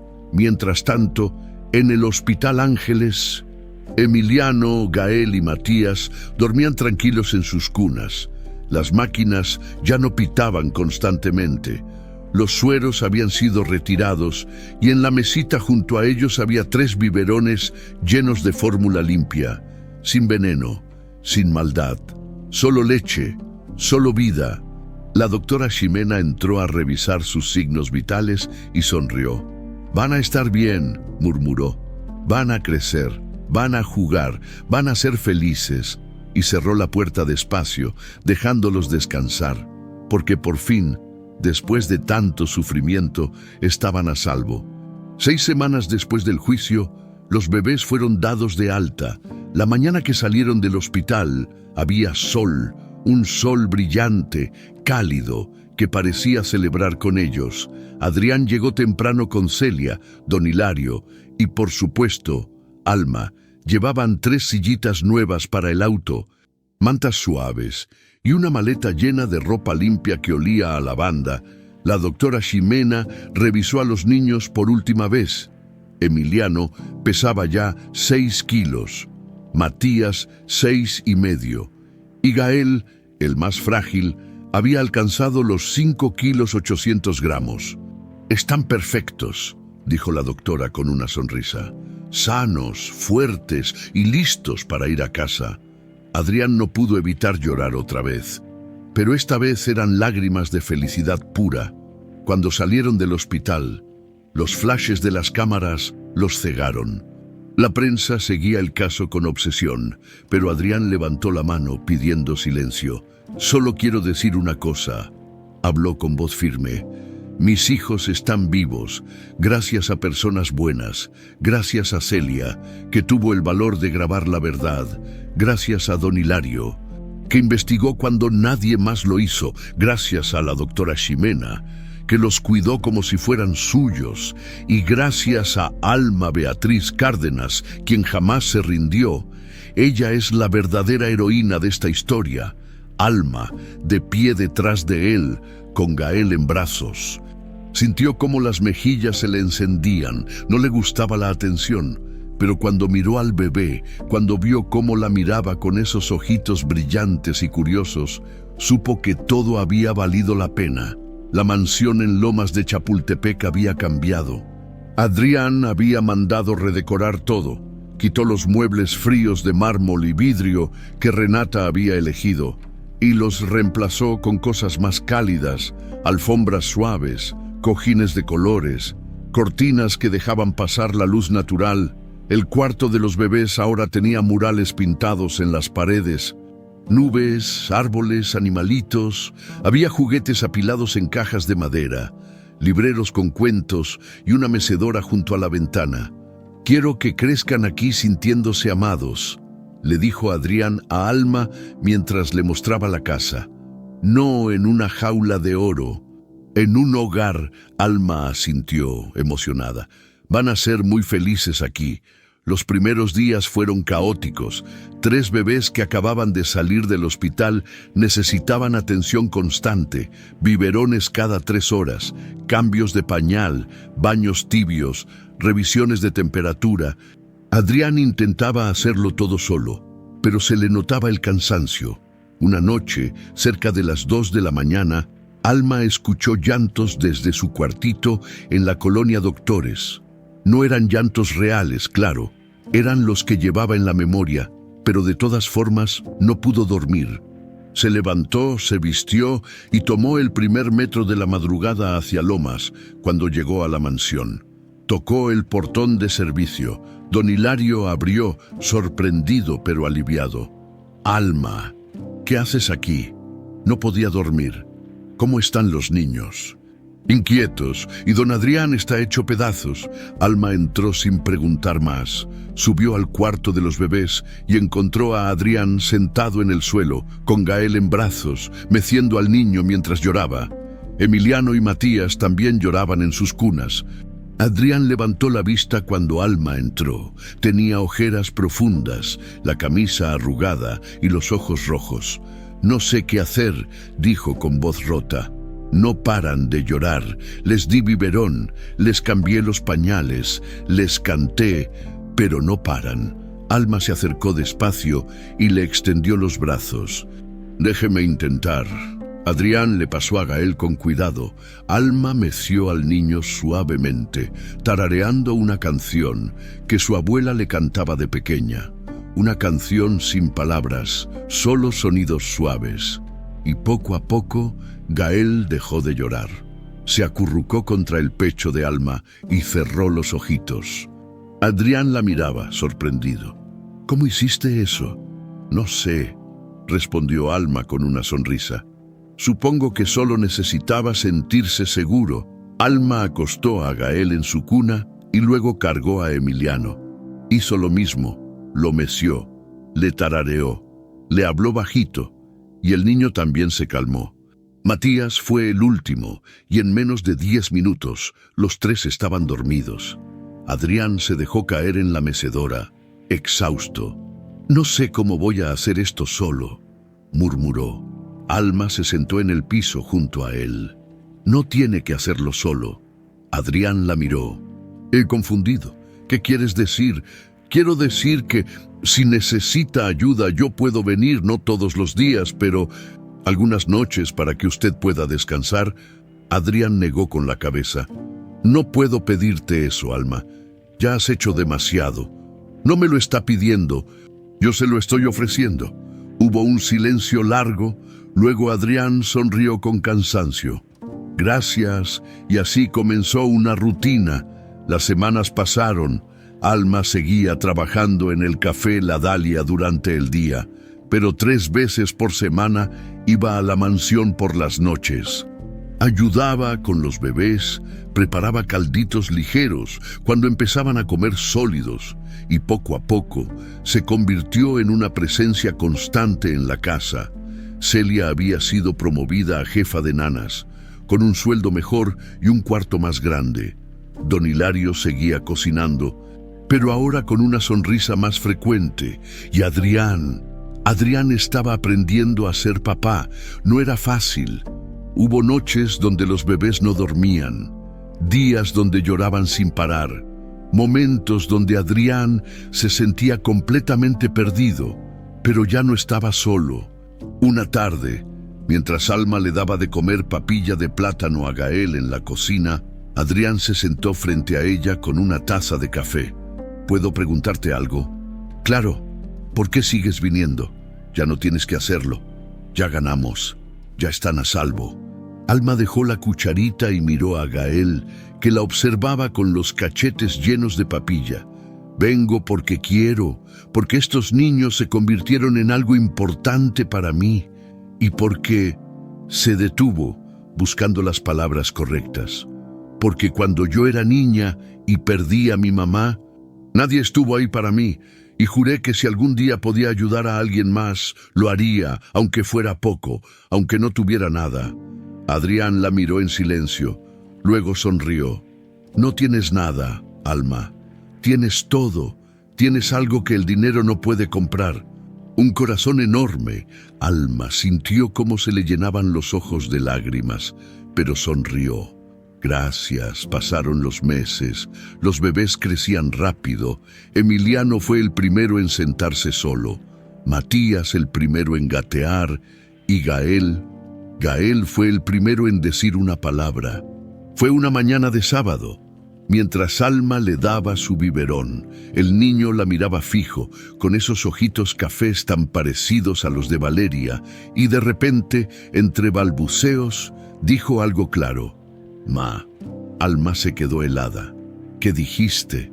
«Ma», repitió Gael. Sonriendo, Alma sintió cómo el corazón se le rompía y se reconstruía al mismo tiempo. Llamó a Adrián, que bajó corriendo las escaleras. «¿Qué pasó, Gael?» Gael habló. Adrián se acercó rápido. Gael lo miró y balbuceó otra vez. «Ma». Adrián miró a Alma con los ojos brillantes. «Te está llamando, Alma», negó con la cabeza, riendo y llorando al mismo tiempo. «No, no, yo no soy su mamá, pero para él sí lo eres», dijo Adrián con voz suave. «Eres la persona que lo salvó, la que lo cuidó, la que estuvo ahí cuando nadie más quiso verlo». Alma abrazó a Gael contra su pecho, dejando que las lágrimas cayeran libres, y en ese momento supo que ya no era solo la garzoneta del café, era parte de algo más grande, era parte de una familia. Una tarde, Adrián le pidió a Alma que se sentara con él en el jardín. Los niños estaban dormidos y la casa estaba tranquila. «Quiero hacerte una propuesta», dijo Adrián, serio. Alma lo miró, curiosa. «¿Qué tipo de propuesta?» «Quiero contratarte oficialmente, no como empleada, como nutricionista y cuidadora de los niños. Con un sueldo justo, prestaciones, todo en regla. Y si aceptas, también te ofrezco un cuarto aquí en la casa, para que no tengas que viajar todas las noches». Alma se quedó en silencio, procesando. «Adrián, yo...» «Espera, déjame terminar. Sé que esto es raro. Sé que apenas nos conocemos, pero mis hijos te necesitan. Y yo también te necesito. No como empleada, como alguien en quien puedo confiar. Alguien que realmente se preocupa por ellos». Alma miró hacia la casa, donde los 3 bebés dormían tranquilos. Pensó en su cuartito de la colonia Doctores, pensó en el café La Dalia, pensó en su abuela, y luego sonrió. «Acepto, pero con una condición». «¿Cuál?» «Que me dejes seguir trabajando en el café los fines de semana. Es mi hogar también». Adrián sonrió. «Trato hecho». Se dieron la mano, y en ese apretón sellaron algo más que un acuerdo laboral. Sellaron una alianza, una familia improvisada, construida no por sangre, sino por amor, confianza y segundas oportunidades. 8 meses después, la mañana entró limpia por los ventanales de la cocina, rebotando contra la isla de mármol blanco donde todo había comenzado. Pero ahora ese mismo espacio se veía completamente diferente. Había dibujos de colores pegados en el refrigerador, ollas con caldo hirviendo suavemente en la estufa, y risas. Risas de verdad. Emiliano, Gael y Matías estaban sentados en sus sillitas altas, alineados frente a la isla. Ya tenían 1 año y medio, y cada uno había desarrollado su propia personalidad. Emiliano era el curioso, siempre estirando las manitas para tocar todo. Matías era el payaso, haciendo ruiditos graciosos para llamar la atención. Y Gael era el tranquilo, el observador, el que miraba todo con esos ojitos grandes llenos de inteligencia. Alma estaba frente a ellos, con el delantal puesto y una cuchara de madera en la mano. Les daba a probar el caldo de pollo que había preparado esa mañana, el mismo que una vez los había traído de vuelta a la vida. «A ver, Emiliano, abre la boca», dijo Alma con voz suave. El niño abrió la boca como pajarito y tragó. Luego sonrió, mostrando sus dientitos nuevos. ¡Más!, gritó aplaudiendo. Alma rió. Espera tu turno, chiquito. Ahora le toca a Matías. Matías hizo una cara chistosa, cruzando los ojos. Alma casi se atraganta de risa. ¡Ay, Matías! Eres terrible. Le dio una cucharada. El niño la tragó y luego hizo un ruidito de motor con la boca, haciendo que todos rieran. Finalmente, Alma se acercó a Gael. El niño la miraba con esa seriedad que a veces la hacía sentir que entendía todo. «¿Y tú, mi Gael, tienes hambre?» «Sí, ma», respondió el niño con voz clara. Alma sintió cómo se le llenaba el pecho de emoción. Seguía sin acostumbrarse a que la llamaran ma. No era su mamá, nunca lo sería, pero para ellos, ella era lo más cercano que tenían. Y eso era suficiente. Le dio la cucharada. Gael tragó despacio. Saboreando, luego sonrió. «Rico. Me alegro, mi amor». Adrián entró a la cocina en ese momento, cargando una pila de papeles y con el cabello despeinado, pero se veía bien, descansado, feliz. «Buenos días, familia», saludó con una sonrisa. Los 3 niños gritaron al verlo. «Papá, papá». Adrián dejó los papeles sobre la mesa y se acercó a darles besos en la frente a cada uno. Luego miró a Alma. «¿Ya desayunaste?» «Todavía no. Quería darles primero a ellos». «Pues siéntate, yo termino de darles». Alma lo miró, sorprendida. «¿Estás seguro?» «Claro, tú también necesitas comer». Alma le pasó la cuchara y se sentó en uno de los bancos altos, observando. Ver a Adrián con sus hijos ahora era como ver a otra persona. Ya no era el hombre destruido, ciego y perdido de hace meses. Era un padre presente, cariñoso, paciente, y eso la llenaba de orgullo. Don Hilario entró desde el comedor, cargando una canasta con pan dulce recién hecho. «Buenos días, muchachos. Aquí les traigo conchas calientitas». «¡Don Hilario!», gritó Matías. Estirando los brazos, el cocinero se rió y le dio un pedacito de concha. Luego miró a Alma. «Mija, llegó un paquete para ti. Lo dejé en la entrada». Alma frunció el ceño. «¿Un paquete de quién?» «No sé, pero tiene tu nombre». Alma bajó del banco y fue hacia la entrada. Ahí, sobre la mesita de recibidor, había una caja mediana envuelta en papel craft. La abrió con cuidado. Adentro había un libro viejo, con las páginas amarillentas y la pasta gastada. Alma lo reconoció de inmediato. Era el recetario de su abuela, el que había quedado en el pueblo cuando ella se fue a la ciudad, el que creía perdido, y junto al libro había una carta. La abrió con manos temblorosas. «Querida Alma, soy tu tía Remedios. Sé que hace mucho que no hablamos, pero vi tu historia en las noticias. Vi lo que hiciste por esos niños y lloré de orgullo. Tu abuela Chelo siempre decía que tenías un corazón enorme, que ibas a hacer cosas grandes, y tenía razón. Encontré este recetario entre sus cosas. Lo guardaba con mucho cariño y sé que le habría gustado que lo tuvieras tú, porque las recetas de la abuela no solo alimentan el cuerpo, alimentan el alma. Cuídate mucho, mija, y sigue siendo esa luz que ilumina donde todo está oscuro. Con cariño, tía Remedios». Alma cerró la carta y abrazó el recetario contra su pecho. Las lágrimas le rodaban por las mejillas, pero sonreía. «Gracias, abuelita», susurró. «Gracias por enseñarme». Esa tarde, después de que los niños tomaran su siesta, Alma y Adrián se sentaron en el jardín. El sol estaba bajando, pintando el cielo de naranja y rosa. Todo estaba tranquilo. «Y perfecto. Tengo algo que decirte», dijo Adrián rompiendo el silencio. Alma lo miró, curiosa. «¿Qué pasa?» Adrián respiró hondo. «He estado pensando mucho en todo lo que pasó, en Valeria, en Renata, en cómo casi pierdo a mis hijos por confiar en la persona equivocada, y me di cuenta de algo». «¿De qué?». de que el dinero no sirve de nada si no tienes a las personas correctas a tu lado.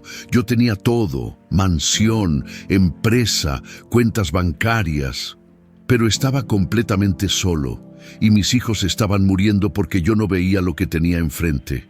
Hizo una pausa mirándola fijo y luego llegaste tú, una garzoneta del centro que no tenía nada, pero que lo dio todo, que arriesgó su trabajo, su libertad, su vida, por 3 niños que ni siquiera conocía. Alma sintió cómo se le cerraba la garganta. Adrián, no, déjame terminar. Quiero que sepas que tú cambiaste mi vida y la vida de mis hijos, y no sé cómo voy a agradecértelo jamás, pero voy a intentarlo todos los días, porque ahora eres parte de esta familia, y no importa lo que pase, siempre vas a tener un lugar aquí. Alma se limpió las lágrimas con el dorso de la mano. Gracias, Adrián, de verdad. Pero yo también tengo que agradecerte. A mí, ¿por qué? Porque me diste una familia. Yo crecí sola, perdí a todos los que amaba y pensé que siempre iba a estar sola. Pero ustedes me dieron un hogar, me dieron un propósito y eso no tiene precio. Adrián sonrió y le extendió la mano. Alma la tomó y se quedaron ahí, en silencio, viendo cómo el sol se ocultaba detrás de las montañas. Esa noche, cuando los niños ya estaban dormidos, Alma subió al cuarto que ahora era suyo. Era pequeño pero acogedor, con una cama cómoda, un escritorio de madera y una ventana que daba al jardín. Se sentó en la cama y abrió el recetario de su abuela. Pasó las páginas despacio, leyendo cada receta con cariño. Caldo de pollo para el alma, té de manzanilla para el susto, sopa de fideo para la tristeza, y al final, en la última página, encontró algo que no había visto antes. Era una nota, escrita con la letra temblorosa de su abuela: Mija, si estás leyendo esto, es porque ya no estoy contigo, pero quiero que sepas algo importante. La comida no solo alimenta el cuerpo, alimenta el corazón. Y cuando cocinas con amor, ese amor se transmite a quien lo recibe. Tú tienes ese don, Almita, tienes manos de sanadora. Y sé que vas a usar ese don para ayudar a mucha gente. No tengas miedo, no te rindas, porque el mundo necesita personas como tú. Te amo, mi niña, siempre. Abuela Chelo Alma cerró el recetario y lo abrazó contra su pecho, llorando en silencio. Gracias, abuelita, por todo. A la mañana siguiente, Alma bajó temprano a la cocina. Los niños todavía dormían y la casa estaba en silencio. Prendió la estufa, puso una olla con agua y comenzó a preparar el caldo, el mismo caldo que su abuela le había enseñado. El mismo que había salvado a Emiliano, Gael y Matías, y mientras revolvía la olla, pensó en todo lo que había pasado, en las noches de hambre en su cuartito, en la muerte de su mamá, en los días de soledad, en los bebés apagados, en Renata, en el juicio, en la justicia, y en cómo, a pesar de todo, había encontrado algo que nunca pensó que tendría. Una familia. Escuchó pasos detrás de ella. Era Adrián, con Gael en brazos. El niño todavía tenía los ojitos medio cerrados, pero cuando vio a Alma, sonrió. «Ma», dijo con voz suave. Alma dejó la cuchara, se acercó y le dio un beso en la frente. «Buenos días, mi amor». Adrián la miró con ternura. «Gracias, Alma, por estar aquí, por quedarte, por no rendirte nunca». Alma sonrió. «Gracias a ti, Adrián, por creerme, por escucharme, por dejarme ser parte de esto». Y en ese momento, con el sol entrando por la ventana, con el olor del caldo llenando la cocina y con los niños empezando a despertar en sus cuartos, Alma supo que había encontrado su lugar en el mundo. No era un palacio de oro, no era una vida perfecta, pero era suya, y era real, y era llena de amor, y eso era todo lo que necesitaba. En la pared, la foto de Valeria seguía ahí, pero ya no era una sombra, era una presencia protectora, una bendición,